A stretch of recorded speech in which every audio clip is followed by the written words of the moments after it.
राजकोषीय नीति का अर्थ, मीनिंग ऑफ फिजिकल पॉलिसी।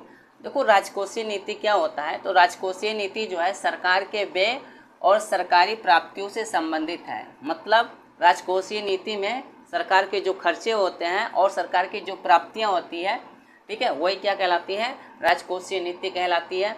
और दूसरे शब्दों में कहें तो राजकोषीय नीति कराधान, सार्वजनिक व्यय और सार्वजनिक ऋण के संबंध में सरकार की नीति को दर्शाती है। मतलब राजकोषीय नीति में क्या शामिल होते हैं, कराधान हो गया और सार्वजनिक जितने भी खर्चे होते हैं या व्यय होते हैं और जो भी सार्वजनिक ऋण होता है, ठीक है, ये सब जो है सरकार के राजकोषीय नीति में शामिल की जाती हैं। और सरकार से अर्थव्यवस्था को और अर्थव्यवस्था से वापस सरकार की ओर, ठीक है, व्यय के प्रवाह का आकार और स्वरूप राजकोषीय नीति द्वारा निर्धारित की जाती है। मतलब क्या होता है कि सरकार से अर्थव्यवस्था को और अर्थव्यवस्था से वापस फिर सरकार को, ठीक है, व्यय के प्रवाह का आकार, जितना भी खर्चा होता है, ठीक है, उसका आकार और स्वरूप जो है किसके द्वारा निर्धारित किया जाता है, राजकोषीय नीति के द्वारा डिसाइड किया जाता है।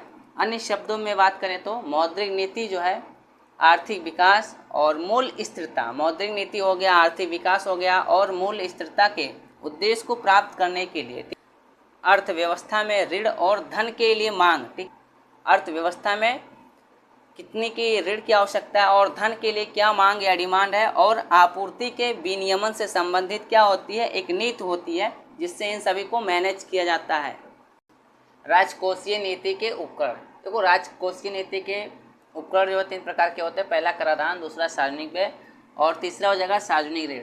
अब देखो जो कराधान है वो 2 प्रकार के होते हैं, एक प्रत्यक्ष कर और एक होता है अप्रत्यक्ष कर। अप्रत्यक्ष कर जिसे डायरेक्ट टैक्सेस बोलते हैं, और जो डायरेक्ट टैक्स होता है इसको जो है किसी दूसरे पर ट्रांसफ़र नहीं किया जाता है, बल्कि वही व्यक्ति टैक्स पे करता है जिस पर डायरेक्ट टैक्स को लगाया गया है। और इसके अंतर्गत क्या आता है, जैसे आयकर हो गया, इनकम टैक्स जिसे बोलते हैं, संपत्ति कर हो गया, वेल्थ कर हो गया, ठीक है, ये डायरेक्ट टैक्सेस होते हैं। सेकेंड हो जाएगा अप्रत्यक्ष कर, इनडायरेक्ट टैक्सेस। अब देखो अप्रत्यक्ष कर क्या होता है, देखो अप्रत्यक्ष कर या इनडायरेक्ट टैक्स को क्या करते हैं, किसी दूसरे व्यक्ति पर ट्रांसफ़र किया जा सकता है और इस टैक्स को वही व्यक्ति पे करता है जिसको ट्रांसफ़र किया गया है या हस्तांतरित किया गया है। और इसके अंतर्गत क्या आता है, जीएसटी आता है और उसके बाद में सीमा शुल्क आता है, ठीक है, वो सब क्या होते हैं, इनडायरेक्ट टैक्स होते हैं।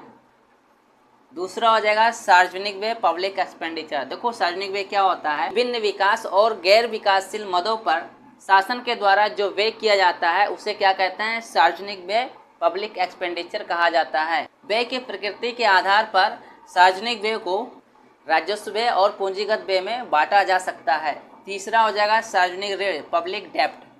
अब पब्लिक डेप्ट क्या होता है, सार्वजनिक व्ययों के सार्वजनिक राजस्व से अधिक होने पर सरकार क्या करती है, अपने दायित्वों को पूरा करने के लिए विदेशी सरकारों और अंतर्राष्ट्रीय जितने भी संगठन होते हैं, जैसे सार्वजनिक या बाह्य स्रोतों से क्या करती है, ऋण लेती है, ठीक है, उसे क्या कहते हैं, सार्वजनिक ऋण या पब्लिक डेप्ट कहते हैं।